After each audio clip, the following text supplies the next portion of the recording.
Ravi de vous accueillir. Depuis plus de 50 ans, j'ai pour mission de transmettre l'histoire.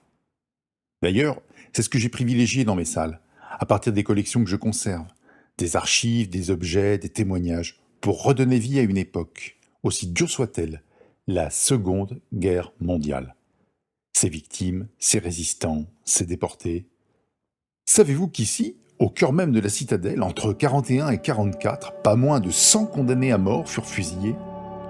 D'ailleurs, le monument des fusillés leur rend hommage. Allez donc l'observer sur l'esplanade de Denise-Laurac. Ah, Denise Laurac, c'est bien simple, sans elle, je n'existerais pas. C'est une déportée qui a survécu. Après la guerre, elle a milité pour qu'un musée transmette l'histoire de cette époque. Récompense de sa détermination sans faille, me voici inauguré en 71, ici même à la citadelle de Besançon. Mais je parle. Avancez donc par là, je vous prie. Mon parcours de visite a été complètement repensé. Je le voulais plus accessible, plus adapté au public et enrichi des collections exceptionnelles conservées ici même à Besançon. Voyez ces objets emblématiques et ces archives. Ils sont, pour la plupart d'entre eux, issus de dons d'anciens résistants ou déportés et de leurs familles. Ils illustrent les parcours des femmes et des hommes qui ont vécu cette guerre, à travers leur quotidien.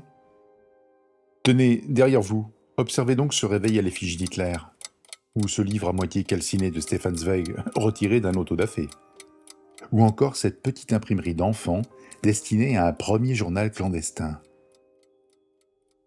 Et regardez, une opérette, oui une opérette, de Germaine Tillon, écrite en déportation. Ces objets, ces archives sont tout sauf anecdotiques.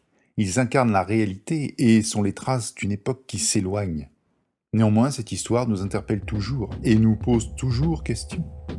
Sur l'arrivée au pouvoir d'un régime totalitaire, sur l'effondrement de la démocratie, ou la mise en place d'un système de répression et d'extermination, mais aussi sur le développement de formes d'opposition et de résistance.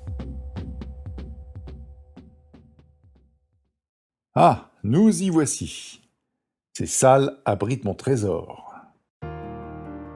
Imaginez qu'en déportation, certains sont parvenus à dessiner clandestinement.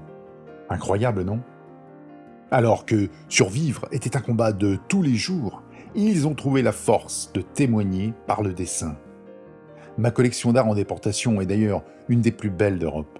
Plus de 600 peintures, statuettes, dessins. Alors venez découvrir ces incroyables et émouvants témoignages. À la citadelle de Besançon, tant de trésors à découvrir. Un monument historique, un muséum, un musée comtois, le musée de la résistance et de la déportation. Bonne visite. Citadelle.com